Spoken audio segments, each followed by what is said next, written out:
Hello and welcome to my podcast, Understand. Do you really understand the COVID-19? Do you really know how the virus can change your life? This space is for helping you to listen to the other experience, other reactions, different ways of life and how to handling with the virus. I'm Vitor Moutinho. I'm a communication professional and I'm living and working in Macau. This is the English version of the other series of Understand, but previously recorded in Portuguese language.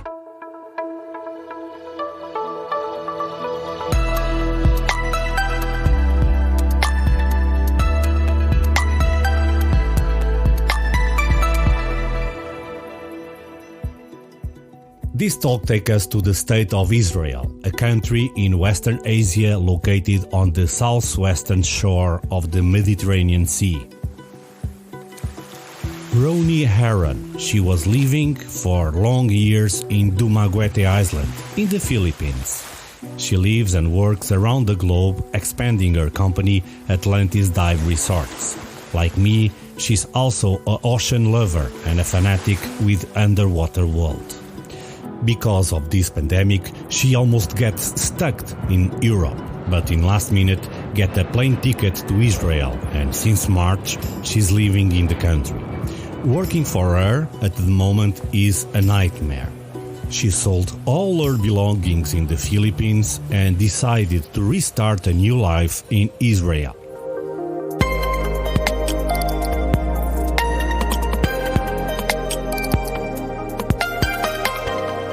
Today, for the first talk in English, I invited Roni. She's a friend for my diving activity. She was living in Philippines, in the island Dumaguete, and travel around the world. And suddenly she was, I can say, stuck in her home country, Israel. And since then, Roni, what happened? We live quite a nomadic life, but definitely our home has been in Philippines for the last 3.5 years, in the island of Negros, Oriental, in a small town called Bacom, near Dumaguete. And so we rented a house there. We've been living there for quite some time. Our youngest son was born there.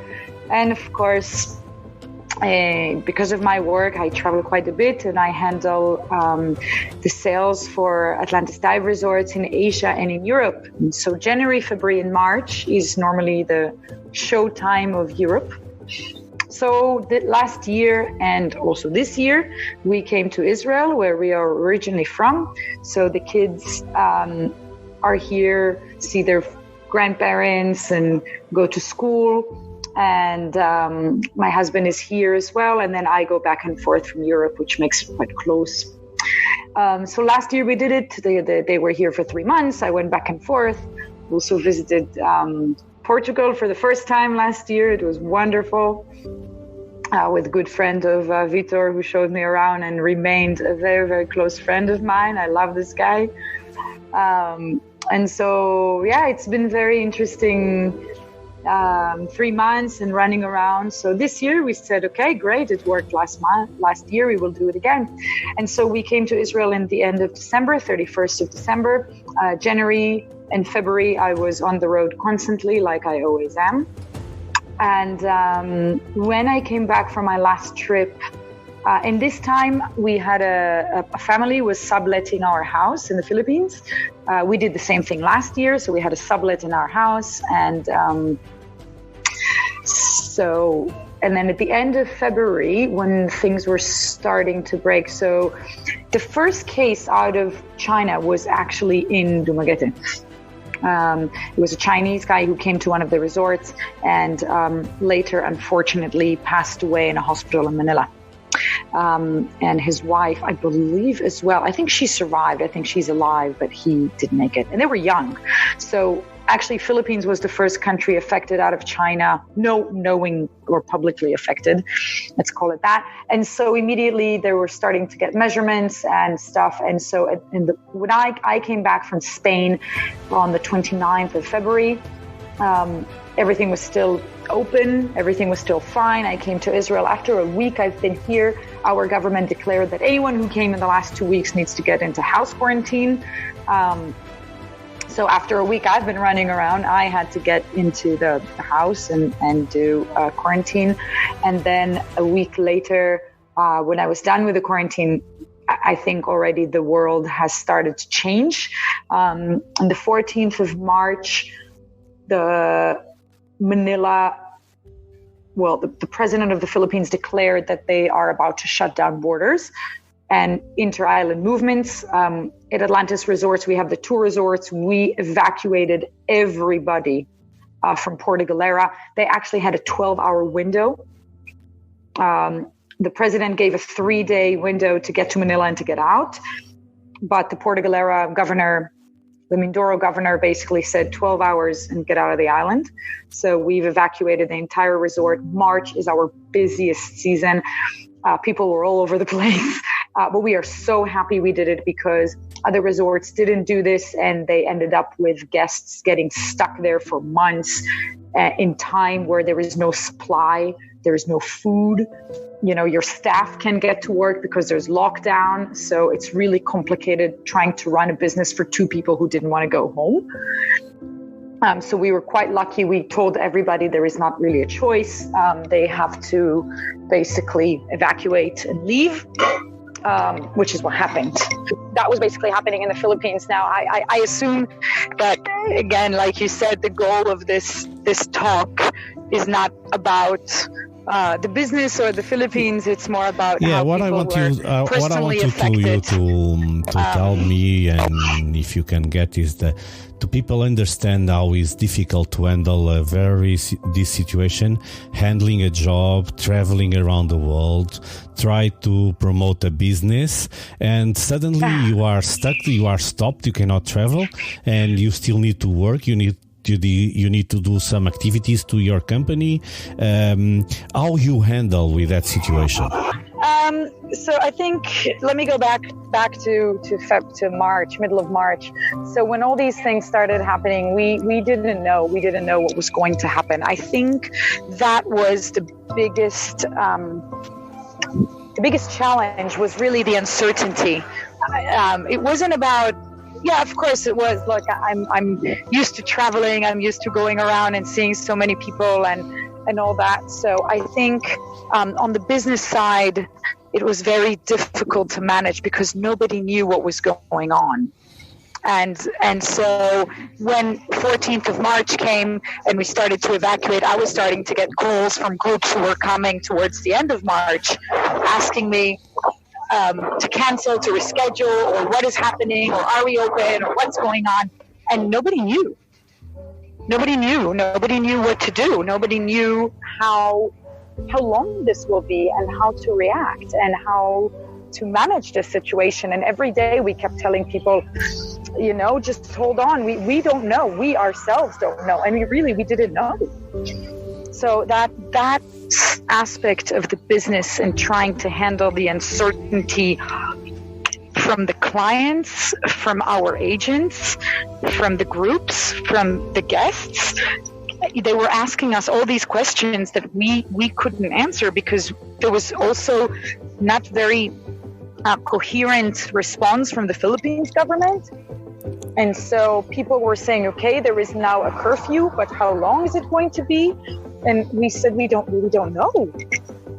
And at first, I think all this situation, people were losing their flights. And so people didn't know, okay, should I just reschedule for 2 weeks time or 1 month or how long? Or no, now I just want my money back. And what is wrong with you, company? You're not giving me my money back. And do you have idea that the people didn't understand the problem or didn't understand the serious situation that this virus could create to everybody? Yeah, I think nobody knew. And remember, I handle people from over 30 countries, so it was very difficult for me. For our Chinese guests, we already knew since February that they will not be able to come. So that was quite easy for us. We already knew that they were not coming. We already rescheduled everybody. We already canceled. But for the Europeans, we didn't know. So every country started being different. Some countries were still open. Some countries were closed. And then before we knew it, all the inter-island transfers in the Philippines were canceled. So it wasn't anymore about people trying to get into the Philippines. It was a lot about people not being able to get from Manila to our resorts or to the boat. And then what do? I mean, it's a thing called force majeure. What was the most difficult part? Was trying to convince your customers that they should go home or they can't travel to Philippines, or it was handling with the whole operational situation of lockdown in the company and in the Philippines? I think both. I think for my job, it was very difficult for me to manage all the relationships with all of our customers and agents who didn't know what to do. And so in cases of uncertainty, I think some people don't handle them very well, especially people who are looking forward to their vacation. And now suddenly it's this thing that nobody knows what will happen. So that was on the client side. And then on the operational side, absolutely, things were starting to lock down, but I think the operational side was a bit easier in a way, because once Mindoro went into lockdown, it was the first place that went into lockdown. Once Mindoro went into lockdown, we were quite easily recognized the staff that will stay on the property. Andy, our owner, came from Manila to Puerto Galera to stay there with his family. So he was at the resort, and we had 10 staff staying in-house and basically taking care of the resort and stuff. So that was quite simple in a way. We didn't have any guests. It was only staff. That was fine. So we were getting into projects we never did before, painting this, doing that, little things like this. But okay, there's a week, 2 weeks, and then what? So I think really overall, also on the operational side, it was the uncertainty that made it so difficult to manage, because you don't know. Now is the time to stop and to rethink the business, maybe, I have to say that I think we are very fortunate, and I'll tell you a story. I went when we had the lockdown in Israel. It was a soft lockdown, so we went up north to my husband's parents, and we were all the day outside in nature with the kids. But there was a week I wanted to see my parents. I'd missed them a lot, and so they've asked us to come down and see them. Well, I offered it. They didn't want to anyway. From here to there,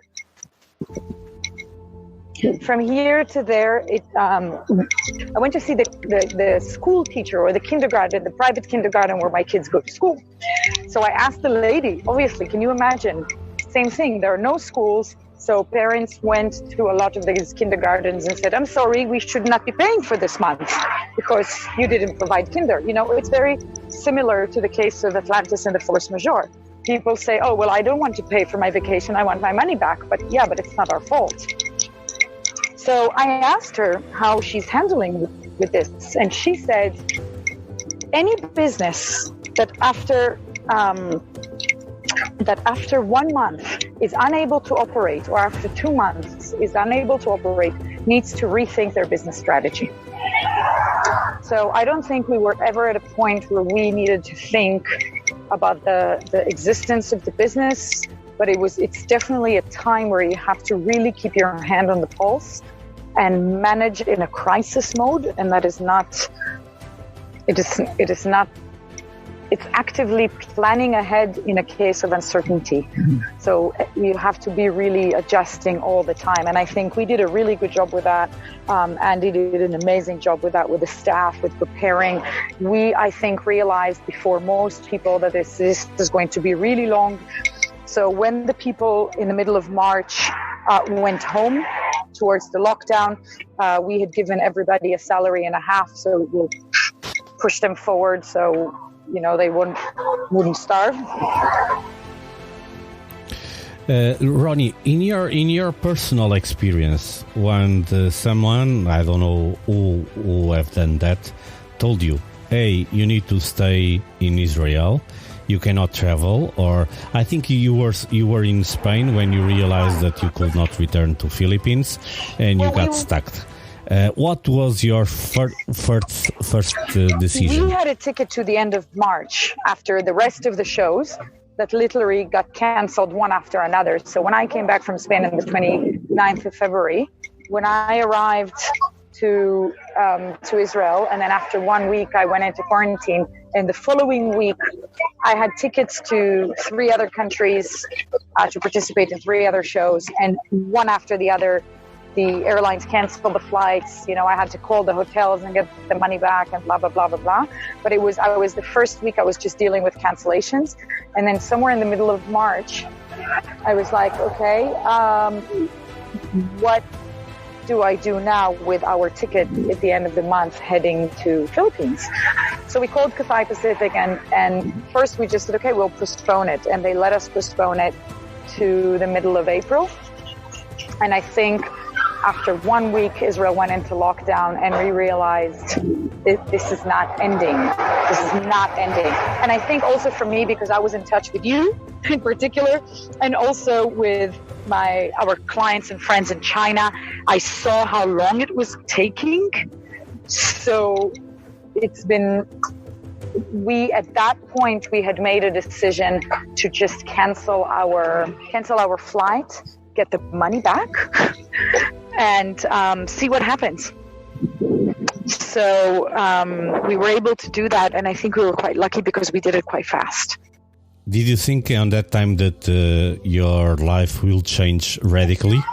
No, I was in complete denial. Absolutely, complete denial. I had no idea what is happening, or I had no idea what should be happening. And I was really trying to live a day at a time and trying to understand how to adjust on a daily basis.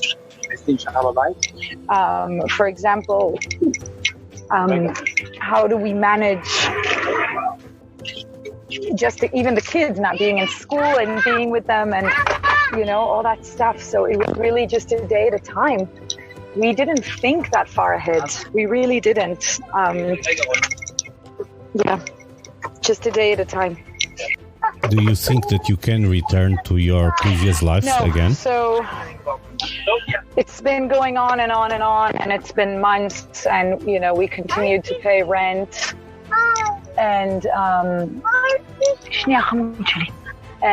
we continued to pay rent, and it was making a lot of sense, financial sense. Also, of course, as you know, everybody in the tourism industry either were basically fired or took a very severe pay cut. So we had to adjust. My husband was working as a private chef in Israel in people's homes. So once Corona broke out here, that stopped. So we had to make a financial assessment to basically, once we saw it wasn't ending, and it was taking another month and another month. So somewhere in the middle of April, end of April, we decided we should leave our house in the Philippines. We didn't even know how we were going to do that yet, because obviously we can't get back. But we called the landlord, who's a good friend, and we asked him, and he understood. We explained the situation. He understood. And at that point, we called upon good friends of ours who went into our house and packed it using video conferences. We sold everything we had, from the car to motorbike to the big stuff we sold, and the little stuff we donated. We donated to a lot of families in the region, in the villages around. The lady that worked with us helped facilitate that, and our friends who packed the house, also were able to facilitate that.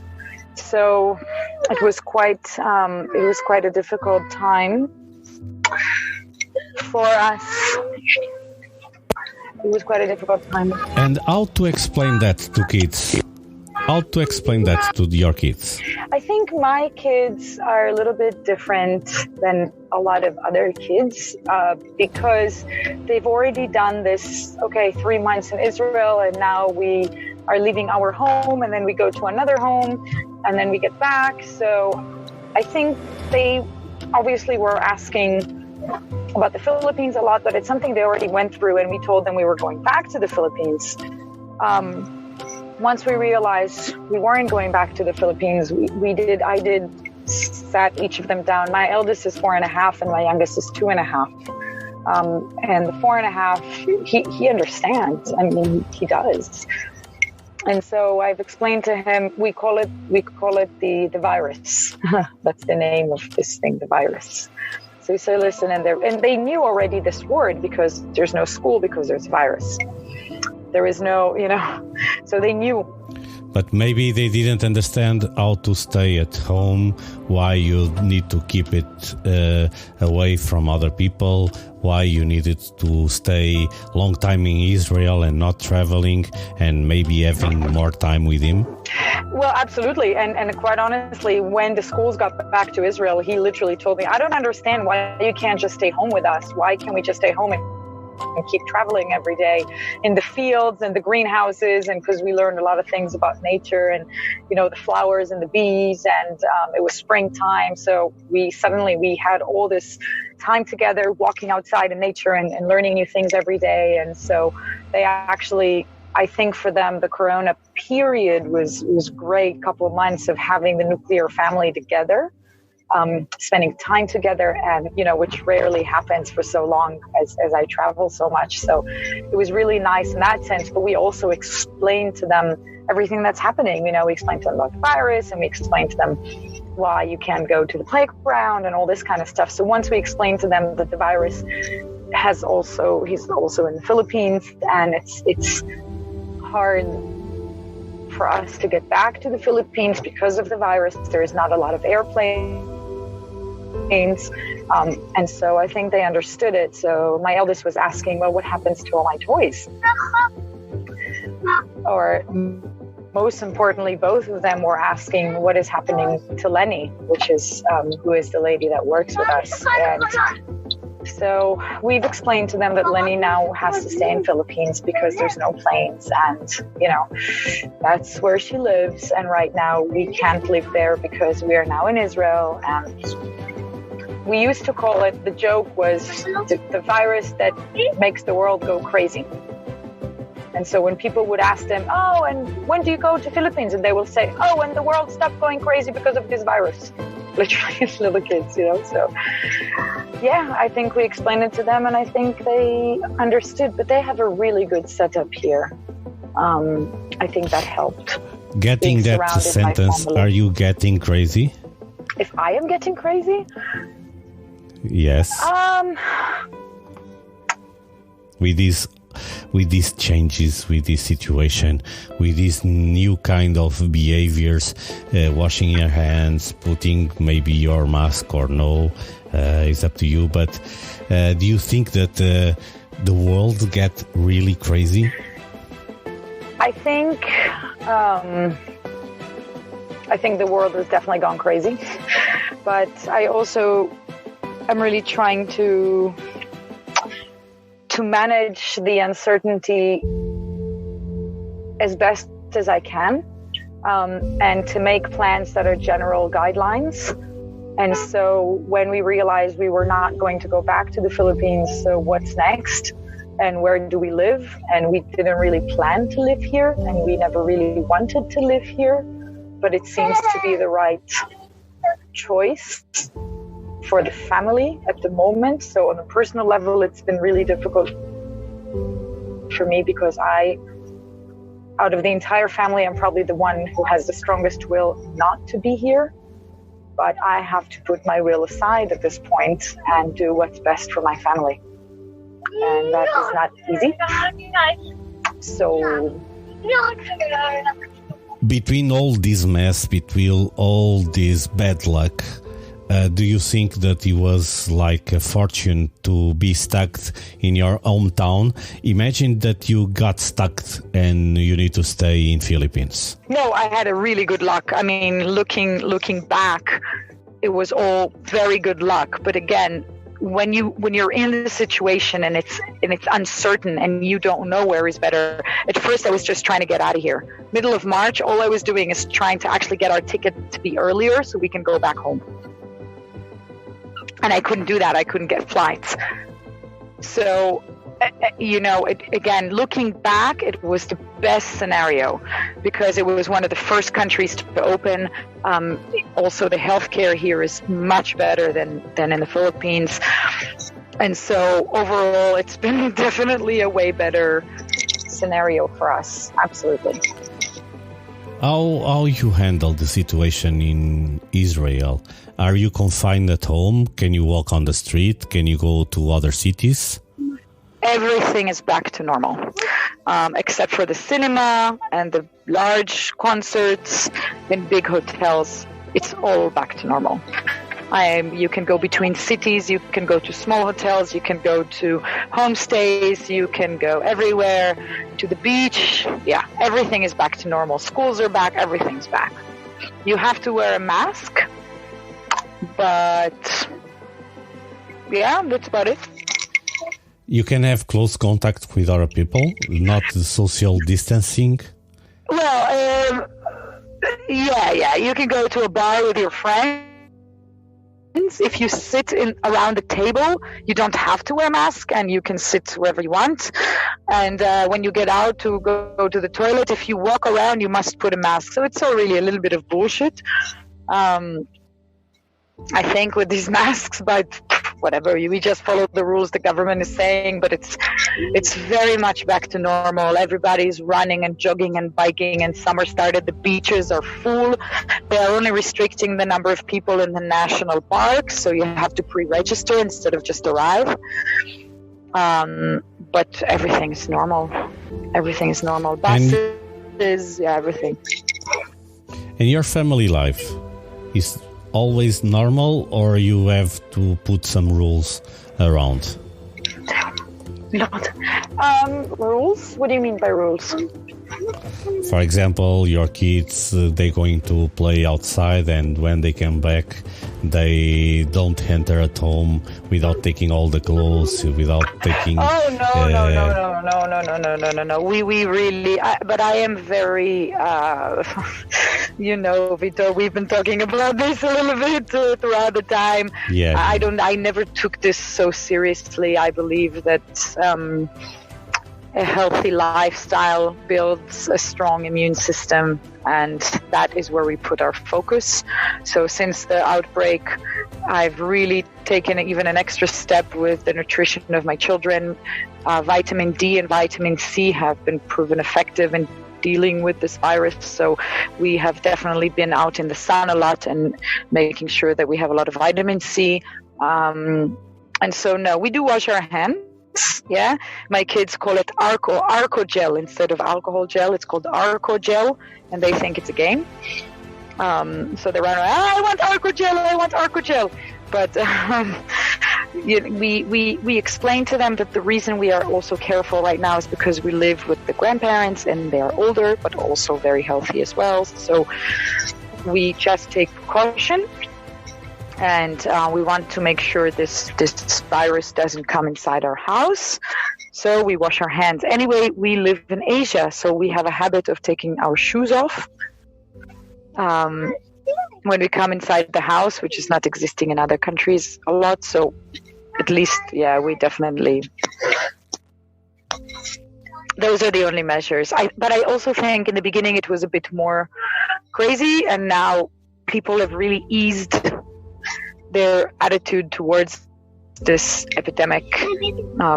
So, yeah, I think it's okay. In your personal and professional life, you have a lot of contacts with other people, and particular your main activity was diving. How you feel not diving, not talking with other people, other guests during, I imagine since February, during these last 4 months, that you don't have touched, I imagine, water? Wow, first I have to say I have a thing called my show family. So these are people like me, and we travel together around the world, and we meet only in the dive shows. That's why we call each other our show family. And so I miss my show family, absolutely. You know, these guys have been active participants in my life, and so we stay in touch. We speak a lot. Also, the agents from around the world. I speak to everybody every couple of weeks at a minimum.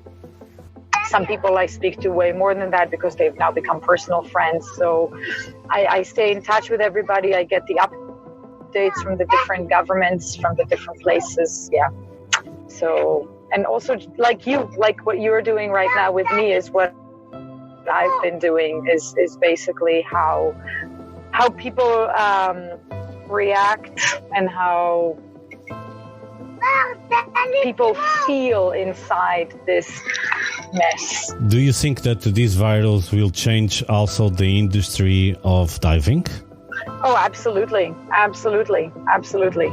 I think that businesses are now at a very difficult point from a business perspective. The revenue that was supposed to be realized in 2020 has now gone into 2021, basically preventing future revenue that would have come anyway or would have come otherwise from coming in. So basically the loss of 2020 will spread, I believe, throughout middle of 2022 as people are rescheduling their vacations and they will not be booking new vacations.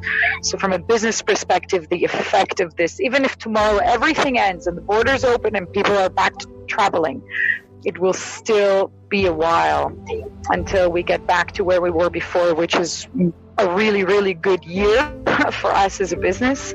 I think some people are weary of traveling, especially the older people, which are the more affluent people, which are the people who have the money to travel. Some of them are now saying, oh, I'm not sure if I want to travel if there is no vaccine, you know. So it's really instilling the confidence in people to travel again will take a while. Of course, also remember that we have millions of people unemployed.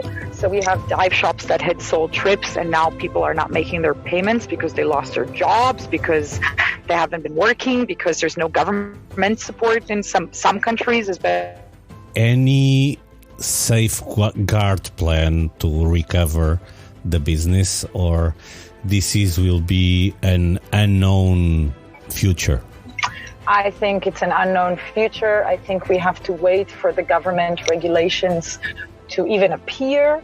The Philippines government has a set of insane regulations which we cannot follow. So they are also trying to figure out how to handle this.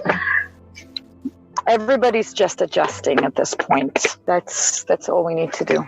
How are you going to plan your life? I don't know. You know, I know that is a very difficult question. No, it's no problem. For now, we decided to stay in Israel. We are, like I said, it's unlike what I wanted and planned. We were going to move to southern Spain at some point, but I think for now we will stay here. I am trying to take this to the best way that I can and to the most positive reaction that I can, and to deal with, you know, being in a situation where you don't feel like you want to be in. But it's okay. I'm looking at the bright side. I'm looking at the good time that my kids can have here, and I don't look at it as coming back forever. It's another stop in our journey. We will be back. I don't know if it will be in Philippines or other countries. I do remain in my job because I work from home, so I'm quite fortunate in that sense. and we're just taking it a step at a time. You know, we are homeless. We are a homeless family with a few boxes in the Philippines waiting for them to be shipped here when things open up. It's just, yeah, we're just taking it a day at a time, really. Philippines is already a full stop in your life? Work-wise, no, but yeah, personally, we won't come back to live there as a family now. Roni, thank you very much for this conversation and to tell people or to our listeners how they need to understand how this virus can change the life of a person that was almost settled for life in Philippines, and suddenly you need to change all your way of living and all your way of work. I think for people these days, the most important is to be appreciative of what you have. Your health, your family, a place to live, something to eat is better than many other people in this world. So being thankful is one thing. And of course, also being able to be adaptive to the changes around, to be reactive instead of proactive, to just take it a day at a time. If you can and you are fortunate, enjoy the time with your dear ones. And there's really nothing else we can do. Yeah. It is what it is, right? Yeah. Take the day take your life day by day. Exactly.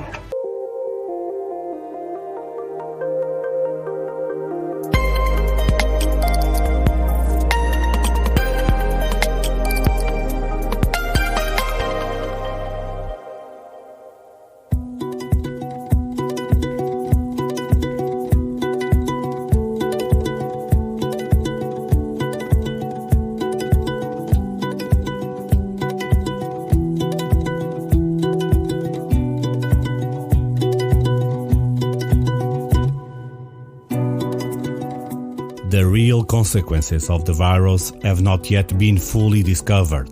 There are effects that will change many of our habits. For your own protection and the protection of the others, please eliminate all forms and possibilities of contagious. Wash your hands whenever is possible. This episode of Understand ends here. If you like it, please subscribe or click in that button that says follow. Please also leave some comments and suggestions. I'm Vitor Moutinho, and I will be back soon for a new conversation.